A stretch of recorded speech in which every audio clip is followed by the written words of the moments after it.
Welcome to Choice Classic Radio. Like us on Facebook, subscribe to us on YouTube, and help keep this show alive by donating at choiceclassicradio.com. For more of your favorite old-time radio shows, join us on our companion podcast, Choice Classic Radio, Mystery, Suspense, Dramas, and Horrors, where we bring to you the most mysterious tales that the golden age of radio had to offer. And now, with 677 episodes made, airing on the Mutual Broadcast Network from 1937 to 1954, we bring to you The Shadow.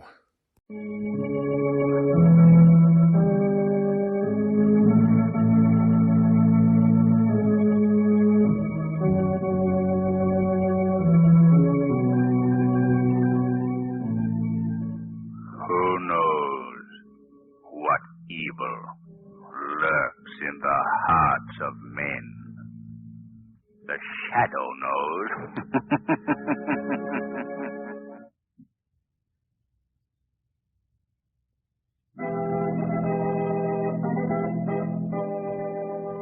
The Shadow, mysterious character who aids the forces of law and order, is in reality Lamont Cranston, wealthy young man about town. The Shadow uses his hypnotic power to cloud men's minds so that they cannot see him. Cranston's friend and companion, the lovely Margot Lane, is the only person who knows to whom the voice of the Shadow belongs. Today's story, Death is an Art.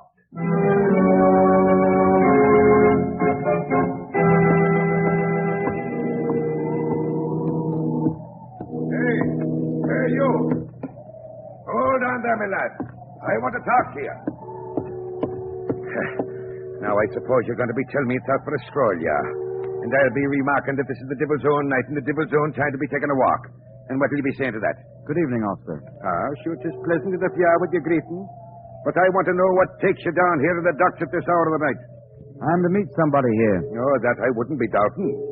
But who and for what reason? I don't know, officer. I don't know who I'm to meet nor for what reason. Now, hear me, man. I don't get anything out of that at all. Well, let me explain. Look, I got this note a couple of days ago. Read it. A man who prefers death to failure deserves success. That is a gift which is mine to bestow. If you wish further details, meet me in the vicinity of Pier 12, Wednesday, around midnight. And he didn't sign his name. No. So you understand now what I mean when I say I don't know who I'm to meet. Oh, a poor complexion this puts on things, so it does. Now, what's your name? Harper, Graham Harper. Harper. Now, that name. Oh, sure, I know you. You were in the papers a while back. Be the living... Say, you're the sculptor that tried to do away with yourself. Well, that's about the size of things. But I couldn't even make a success of suicide. You're not down here to pitch yourself overboard, are you? It's too cold a night for me to be diving in after you. No, officer. Once was enough. I don't think I'll have the courage to try it again. Besides, you see, this note offers me some hope. Well, all right. I'm a fool to do it, but I'll take your word for it. I hope this fella has a job for you, too. If you have any trouble with him, just shout and I'll be somewhere about. Oh, thank you, officer. Oh, don't thank me. That's what I'm paid me good money for. Well, good night to you, my son, lad. Good night, officer.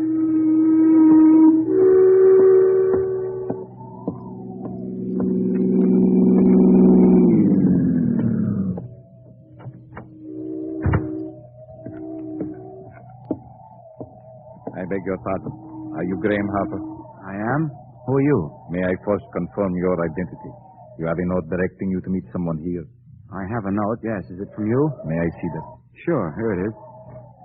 Yes, so it is. Now we can talk without restraint. May I introduce myself?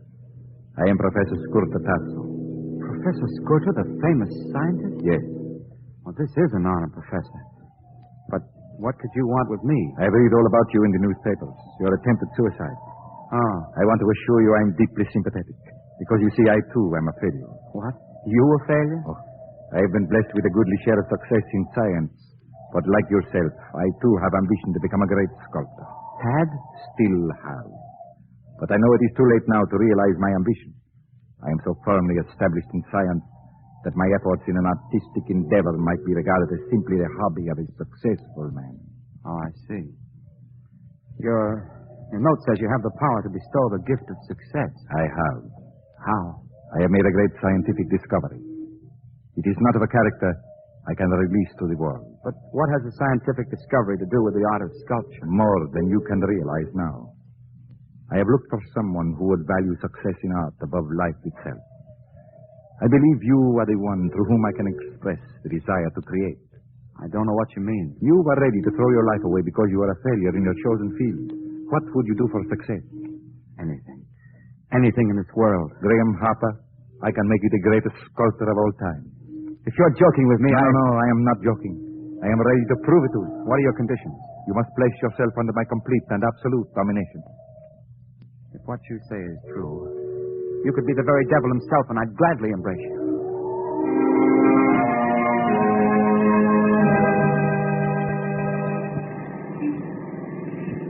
Say, Shrevey. Yeah, Mr. Cranston? Something the matter, something? Well, nothing except that Miss Lane and I'd be just as well pleased if you didn't try to make this old hack fly. Oh, I get it. I'm going too fast, I'm going. Is that it? Is it? Yeah. Oh, no, Shrevey. It's just that all the others are going so slowly. Miss Lane, you're a genius. I never thought of it like that. Hey, Shrevey. Just because I criticize you for going so fast, there's no reason why you should stop on a dime. No, Mr. Cranston, that ain't why I stopped. I just seen a pal I see. Well, I hope you don't see any relatives. There he is, right over there. I want you should meet him. Oh, well, that's fine. We're always glad to meet a pal of yours, Shrevey, but do you think we're presentable? Ah, don't worry about that, Miss Lane. My pal's broad-minded. Hey, John! John! Hey, John! He's a little hard of hearing, he's a little. Yes, a little. And maybe he's just indifferent. No, he's a fire-eating Democrat. Hey, John! Let me help you, Shrevey. Hey, John! Gosh, Miss Lane, that did it. Here he comes. Margot, I'm going to enter you in a hog-calling contest. Oh, fine, Lamont. Might open up an entirely new world for me. Hiya, John, old pal, hiya. Oh, it's you, Shrevey. Well. I want you should meet a couple of friends of mine I want. This here's Miss Lane. And this here's Mr. Cranston. Well, any friend of Shrevey can be a friend of mine. You hear that, folks? That's how I stand with my pals, that's how. Well, but Shrevey, you haven't told us the gentleman's name. How do you like that? Ooh, I'm such a dope. This here is Pencil John. Pencil John. Yeah, he's been selling pencils on this here corner for... How long is it, John, huh? 32 years. Yes, I've seen the city grow since I first came out here with my first pencil. 32 years? My, that's a long time. And a lot of pencils, a lot. Yes, indeed it is. But I won't be here much longer. What do you mean? You're going to retire, you're going to? Oh, no. I'm embarking on a new career. Yes? Well, what's the new career, John? Well, it's not exactly set yet, but the man promised me the job this morning. A job? Oh, Pencil, you ain't going to work after all these years. Yes, Shrevey, I am. What kind of a job you got? Well, I'm going to be a model. A model? You mean you're going to pose for them color ads? Oh, no. I'm going to model characters in stone. That's what the man said. And my statue is going to be exhibited in the famous Gaylord Gallery. Well, that's fine, John. The Gaylord Galleries are the best in the country. So I hear. Ain't that something?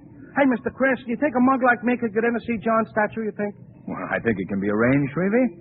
Perhaps we'll all go. Oh, well, that would be fine, Mr. Cranston. I'd consider it a great honor. Not at all. And, now, Shrevey, I'm afraid we'll have to be moving along. Oh, okay, boss, okay. Well, this has been a pleasure, Miss Lane and Mr. Cranston. It's always nice to meet friends of Shrevey's. You hear that? Don't he talk nice, boss? Pencil John's got culture, he's got. Well, so long, John. See you in the art gallery. Goodbye, Shrevey. Hey, how do they pay off on that modeling racket? Oh, I'm getting $5 an hour. Well, that's $5 an hour. Goodbye, John. Goodbye, John. Goodbye. Thank you. How do you like that? 5 pieces of folded money every hour. Wow. Hey, Miss Lane, look, get this. How's my profile from this angle? Oh, it's fine, Shrevey, but I think I like the back of your head better. You do, Miss Lane, you do? Yes, then I know you've got your eyes on the road. Oh, I get it. $5 an hour.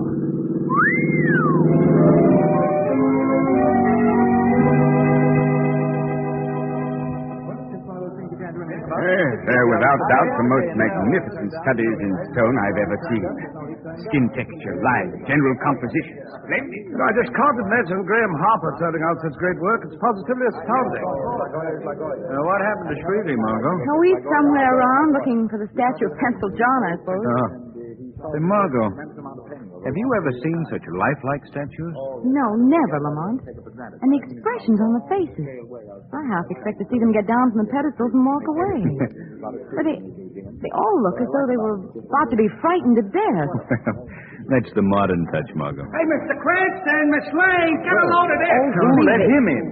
Come on, Margot. Our friend Shreve's getting hysterical. Hey, look, here he is, boss. Here's John's statue. Don't he look swell, don't he? Yes, Shrevey, but not so loud, please. Pencil John.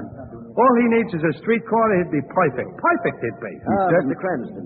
So glad you've come to our exhibit. How do you do, Mr. Pondice? Miss Lane, may I present the director of the Gaylord Galleries, Mr. Pondice. How do you do, Mr. Pondice? A pleasure, Miss Lane. I'm Shrevey. Yes, this is Shrevey, Mr. Pondice. How do you do? Yes, Paul. And now, may I present the gentleman who has the art world at his feet. Miss Lane, Mr. Cranston, Graham Harper, creator of these magnificent statues. How do you do? Oh, how do you do, Mr. Harper? We've been admiring your work. Thank you, Miss Lane. Your model for this statue here, Mr. Harper, is, well, a friend of ours. He's a friend of mine. Yes, that's right, a friend of Shreve's. You mean Pencil John? Yes, we haven't seen him at his accustomed haunts lately. Has he forsaken business entirely for the more aesthetic field of art? Oh, I don't know. I've lost track of him. You see, I only used the model once. Oh? Oh, I see. Hey, Mr. Cranston, this is some hunk of stone. Hey, Shrevey, put that statue down. I just want to see if I can lift it. Shrevey, Look out! I guess he thought I was going to drop it, maybe. You fool! Now, your statue is not harmed, Mr. Harper. Oh, no thanks to that idiot that it isn't. Wait a minute. All right, Shrevey, all right. Come on now. We're getting out of here.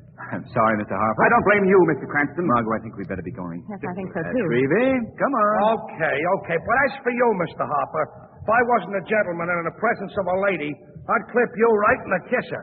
Cheerio.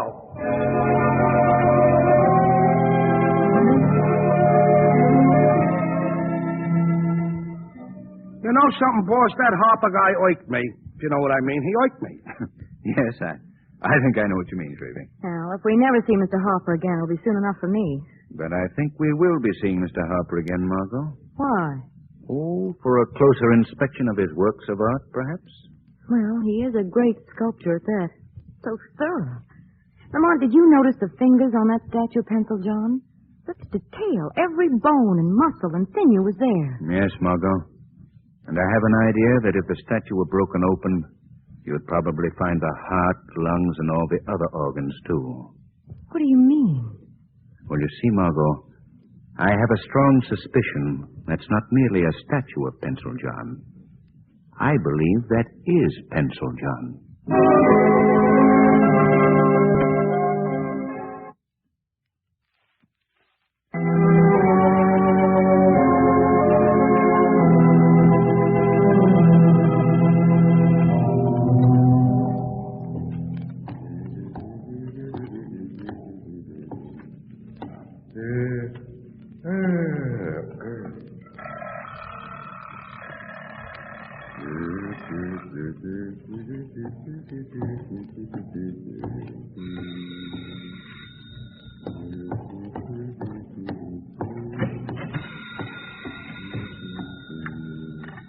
Hello? Gaylord Galleries. Yeah, this is Horton, the watchman. I've got the okay to release the statue as soon as you come for it. All right. Good night. Huh? Just a moment, Horton. Who's that? I'm the Shadow. Well, I don't see you where. I've clouded your mind so you can't see me. But don't be afraid. I'll not harm you or anything in your charge. So what do you want? For the present, just a little information. Who is that called on the phone? An expressman. There's a statue going out of the galleries tonight. Which one? Pencil John. I see. Well, I want to get a good look at that statue before it goes.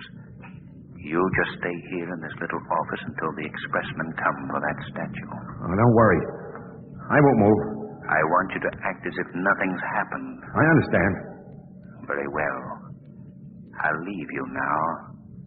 But don't forget, stay where you are.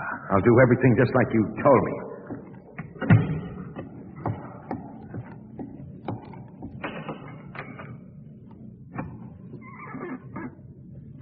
All right, Margot.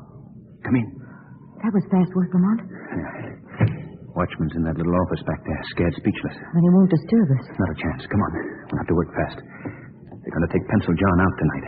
Did you find out why? No. But my guess is that Harper's afraid to have it around since it was recognized today. Well, what'll they do with him, Lamont? Destroy him, I suppose. Oh, how horrible. Horrible's hardly the word. You cold, Margot? No, just nervous, I guess. An art gallery, certainly a spooky place at night. Here we are, Margot. Lamont, there's Pencil John. Yes. Be interesting to see if Harper even worked out the fingerprints, too, Margot? That certainly would clinch your theory. Well, let's see if he... Here you are, Margot. Look, the fingerprints are perfect. Have you got that since Pencil John's fingerprints? Yes, right here, Lamont. Good. Now we'll make a little comparison. Here. Take a look, Margot. The fingerprints match up perfectly. Perfectly. There's no question about it. This is Pencil John. And all these other statues, they're real people, too. Exactly. But how could they do this, Lamont? That I don't know yet, Margot. But I hope to soon. Lamont, do you notice one feature that's characteristic of all these statues? I noticed it when I first saw them. Yes. The look of horror on their faces. That what you mean? Yes. Ghastly. Hey, listen, Margot. Somebody's coming. Most likely the expressman to take Pencil John away. Come on. Let's hide behind these tapestries over here. I don't care what you're doing up. Did you notice the manner of that watchman? Yes, he seems frightened. Yes. You suppose anything's gone wrong? Don't be such a coward, Harper. You're always afraid something is going to go wrong. Well, look what happened to Pencil John. He was recognized today. It may start a search for the man. All right. We'll get him out of here and nobody will know the difference. Come on. Give me a hand here. Stop worrying. Margot. Yes. Look who's dressed as an expressman. Who is it, Lamont? Professor Scurtatasso. What? Why, it is Lamont. What interest has he in Harper's affairs? Why the disguise? Those are questions I'm going to find out tonight.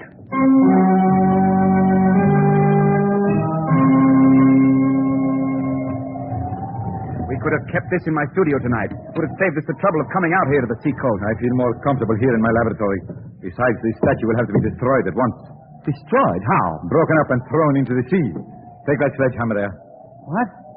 Oh, no, I couldn't do that. I couldn't. All right, then. I will do it myself.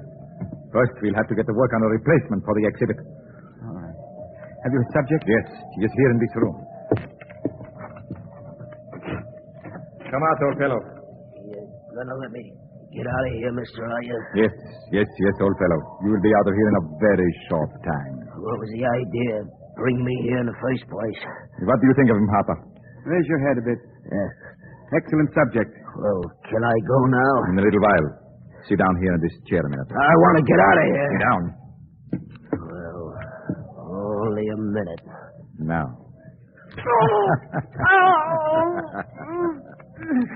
Shut up. Take these clamps from around me. Hand me the hypo. I'll quiet this old fool. Now, listen, mister. What do you want to hurt me for? I ain't never done I nothing. won't hurt you, not a bit. Roll up your sleeve, Harper. All right, what are you going to do? Prepare you for a greater destiny than perhaps you deserve. No, go away from me. Go away. Come over here, Harper. No. Strange how even the most disreputable will cling to life. In just a few hours now, Harper, you will have a statue every bit as fine as Pencil John. Hand me my case. Yes, Professor. This is the most amazing process imaginable. No, it is a simple thing. Nature gave me the clue. Calcification of the human body is a device of nature. I just intensify the disease until the body attains the consistency of granite. Professor! Yes, what is the matter? I heard a noise outside. The wind, no doubt. No, somebody's out there. Well, let's put your mind at rest before you get hysterical. Come on. No. See anyone? No, there is nobody there. I thought you all right. There is somebody. Huh? Come on. Hey, there, you. Come back here. It's a man and a woman. They got into that car. We've got to head them off. Hey, come back. There goes the car. Come on. He's got the pulse. Come on. Yeah, hurry.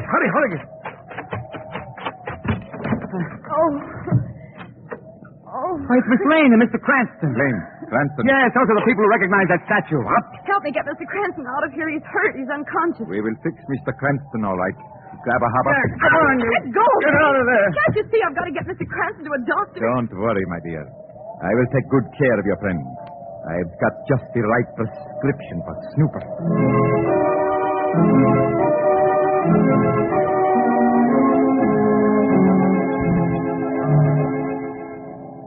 All right, Harper. You can put Mr. Cranston in that room with the old derelict. They will be good company for each other when they regain consciousness. I can tell you now, Tasso. You'll never harm Mr. Cranston. You'll never get the chance. For the moment, I am interested only in you, Miss Lane. All right, Professor. Taken care of. Good. Now, Miss Lane, for the last time, are you ready to tell us why you and Mr. Cranston were snooping about here? For the last time, Tasso, no. I'll tell you nothing. Very well, then. I can only conclude that your visit here is an aftermath of your interest in Pencil John. You can think as you please. Since you won't talk to me, then I shall see to it that you will not talk to anyone else. What do you mean? You will make a very lovely statue, Miss Lane. Oh, no, you... Oh, there is no use. No use trying to get out of the chair, Miss Lane. Those steel clamps have held stronger people than you. You ready, Harper? Yes, Professor. Hand me the kit. You'll never get by with this, Tasso. My features will be recognized. Oh, we can make slight adjustments. Not enough to mar your essential beauty, of course. Come now, Miss Lane. I have wasted enough time on you. The arm, Harper. Oh, go away and let me out of here. What was that? Not so fast, Professor Tasso. Not so fast. Tasso, what is it? Who are you? Where are you? I am beyond the reach of your calcification formulas, Tasso. I am the Shadow. A shadow? Did you hear that, Tasso, the shadow? Put away your drugs, Tasso. You'll no longer make an art of death. Tasso, let's get out of here. Harper, you miserable coward, afraid of a voice. Here, hold the girl's arm. We'll finish our job. I'm the one that's finishing a job here now, Tasso. Let go of her arm. Don't listen to him, Harper. Proceed with the treatment. You're hurting me. Let go of her. What, Tasso? What happened to you? It hit me. It is not just a voice. Come on, Harper. Run for it. To the car, quick. Oh, Lamont. I thought you were badly hurt. Not even scratch, Margot. Let me get you out of the chair. We've got to get those two men.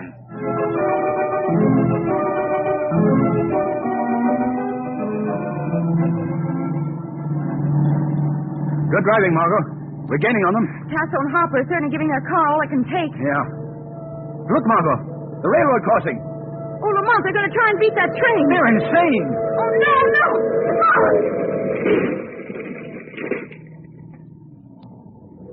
Oh, Lamont. Look. Turn around, Margot. Oh. Let's go back. Professor Tasso and Graham Harper will never bother anyone again.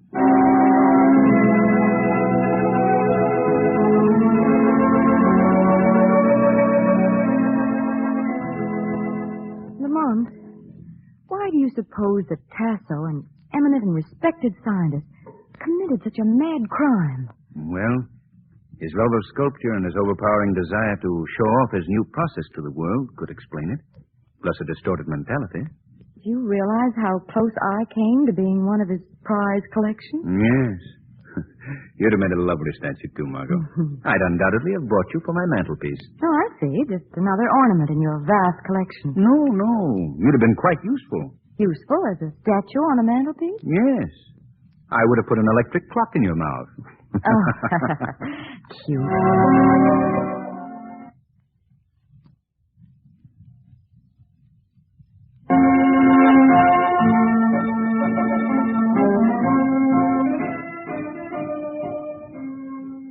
Today's program is based on a story copyrighted by the Shadow magazine. The characters, names, places, and plot are fictitious. Any similarity to persons living or dead is purely coincidental. The Shadow magazine is on sale at your local newsstand.